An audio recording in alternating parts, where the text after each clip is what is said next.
देखिए, पूरे north India में सबसे ज़्यादा हाइडल पावर प्रोजेक्ट्स का कंसंट्रेशन अगर कहीं पे है या होने जा रहा है, वो खिता चिनाब है। और खिता चिनाब का किश्तवाड़ का इलाका ऐसा है जहाँ पे ऑलरेडी एक पावर प्रोजेक्ट इन ऑपरेशन है। एक पावर प्रोजेक्ट पे काम चल दो पावर प्रोजेक्ट्स पे काम चल रहा है और 3 नए पावर प्रोजेक्ट जो है वो पाइपलाइन में है।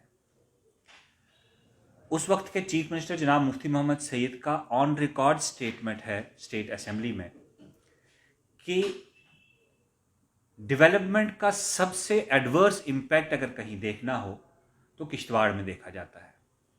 क्योंकि हाइडल प्रोजेक्ट्स का जहाँ पे सरकार, चाहे वो स्टेट की हो या यूनियन गवर्नमेंट हो, जहाँ पे एनएचपीसी और एनएचपीसी के साथ जो उनके एसोसिएशन में दूसरी कंपनियां हैं, चाहे वो स्टेट पीडीसी है, चाहे वो जम्मू कश्मीर की पावर डेवलपमेंट कॉरपोरेशन है, इन सब को जहाँ पे फ़ायदा हो रहा है वहीं इस इलाके को बहुत ज़्यादा नुकसान हो रहा है।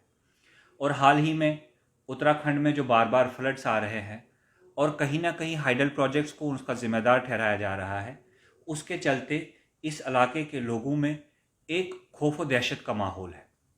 किश्तवाड़ पहले ही हाई सिज्मिक जोन में आता है, जिसे कि सिज्मिक जोन 4 कहा जाता है, जहाँ पे भूकंप यानी अर्थक्वेक आने के बहुत ज़्यादा चांसेस होते हैं। और साइंटिफिक स्टडीज़ के हिसाब से किश्तवाड़ के जितने भी मज़ाफ़ात में इलाके हैं, उनके ठीक नीचे फॉल्ट लाइन जो है वो मौजूद है, जिसकी वजह से वहाँ पे अर्थक्वेक आने के ज़्यादा चांसेस हैं।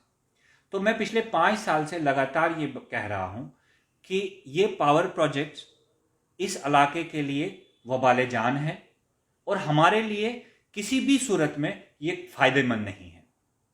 लेकिन हाल ही में जो इकोलॉजिकल इम्बैलेंस का इम्पैक्ट उत्तराखंड और बाकी स्टेट्स में देखा गया है, उसके चलते लोगों में भी एक खौफ व दहशत का माहौल है। इसके साथ साथ जो हाइडल प्रोजेक्ट कंपनीज इस वक्त कंस्ट्रक्शन वहाँ पे प्रोजेक्ट्स का कर रही हैं, जिसमें पकलडूल में चाहे वो जयप्रकाश हो, चाहे एफकॉन हो या एचसीसी हो, या एक नई कंपनी कीरू प्रोजेक्ट के लिए पटेल कंपनी जो है वो आई हुई है, कंस्ट्रक्शन कंपनी, वो जो लोगों का एहतसाल इस इलाके में कर रही है, वहां पे जो मुलाजमीन लगाए जा रहे हैं वो हर हिंदुस्तान के हर हिस्से से आके वहां पे मुलाजमत कर रहे हैं। बड़े बड़े ठेके दिल्ली, बिहार, यूपी और गुजरात से लोग आके वहां पे कर रहे हैं। जो मकामी लोग हैं वो या तो क्वार्टर साफ करने के लिए लगाए जा रहे हैं, या जेसीबी ऑपरेटर लगाए जा रहे हैं, या मजदूर लगाए जा रहे हैं। और उस पर भी सितम जरीफी ये कि मजदूरी हासिल करने के लिए भी उन्हें बहुत हाई लेवल की सिफारिश लानी पड़ रही है। पिछले 10 दिनों में डंगडूरू के मकाम पे, जहां पकलडूल का पावर प्रोजेक्ट बनना है, जहां पे पकलडूल का डैम बनना है, वहां पे मकामी लोग और जो मजदूर इस पावर प्रोजेक्ट में जयप्रकाश कंपनी के साथ काम कर रहे हैं, वो 10 दिनों से स्ट्राइक पर हैं, प्रोटेस्ट कर रहे हैं और अपने हक की लड़ाई लड़ रहे हैं। जो मकामी लोग हैं वो ये मांग कर रहे हैं कि उनको मुलाजमत दी जाए। जो मजदूर वहां पे लगे हैं वो मांग कर रहे हैं कि उन्हें हेल्थ बेनिफिट, इंश्योरेंस बेनिफिट, उसके साथ साथ जो मजदूरी दी जा रही है, 17 घंटे 18 घंटे काम करने के बाद एक मजदूर को सिर्फ 500 रुपया दिहाड़ी मिलता है, जो पूरे मुल्क में सबसे ज्यादा कम है। ये रेट इवन मिनिमम वेजेस जो गवर्नमेंट ने सेट किया है उससे भी बहुत कम है। और उस पर सितम जरीफी ये कि उस पर पिछले 10 दिनों में 3 बार उन मजदूरों पर लाठीचार्ज किया गया। हम पार्टी की तरफ से और मैं जाती तौर पर जिला इंतजामिया की तरफ से की गई कार्रवाई की पुरजोर मजम्मत करता हूं और ये कंस्ट्रक्शन कंपनी को वार्निंग करता हूं कि आप मकामी लोगों के पेशेंस चेक ना करें।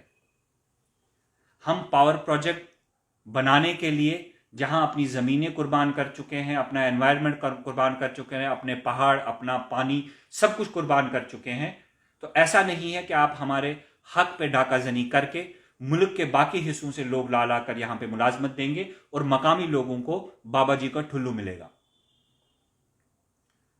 मैं ये उम्मीद करता हूं कि जिला इंतजामिया पावर प्रोजेक्ट कंपनीज के रिप्रेजेंटेटिव बनकर सिर्फ पावर प्रोजेक्ट कंपनीज के हित की बात नहीं करेंगे, बल्कि मकामी लोगों के लिए, जिनके लिए जिला इंतजामिया के ऑफिसरान माई बाप बन के बैठे हुए वहां पे।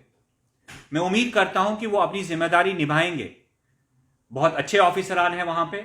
मैं उनसे उम्मीद करता हूं कि वो पावर प्रोजेक्ट कंपनीज को सामने बिठा के जो इन मजदूरों की और मकामी लोगों की जो डिमांड्स है उन पर गौर करेंगे और जल्द अज जल्द ये सारी डिमांड जो है वो पूरी की जानी चाहिए। वहां पे CSR के तहत लोगों को स्कूल, उनको क्या कहते हैं, अस्पताल, और उसके अलावा जो पानी और बिजली की सहूलियात है वो भी मुहैया की जानी चाहिए। जो मकामी ठेकेदार वहां पे काम कर रहे हैं उनको 2-2 साल के बाद पेमेंट की जा रही है और बहुत ही कम रेट्स पे पेमेंट की जा रही है। वो भी एक बहुत बड़ा मसला है। मुझे लगता है कि जयप्रकाश कंपनी पूरे मुल्क में दिवालिया का शिकार हो गई है, उनके एसेट्स सीज किए गए हैं, लेकिन जम्मू कश्मीर में उन्हें कहीं ना कहीं लगता है कि यहाँ पे सोने की कान है, यहाँ पे मकामी लोगों के हुकूक पे डाकाजनी करके वो अपने महल दोबारा तामीर करेंगे। तो हम किश्तवाड़ की आवाम इस चीज़ को बर्दाश्त नहीं करेगी। मैं और मेरी पार्टी के हर कारकुन, हर नौजवान इन मजदूरों और मकामी लोगों के साथ शाना बशाना खड़े हैं। हम उनकी डिमांड, उनके इस स्ट्रगल में उनके साथ खड़े हैं और हमें इस स्ट्रगल के लिए किसी भी हद तक जाना पड़े हम जाने के लिए तैयार हैं।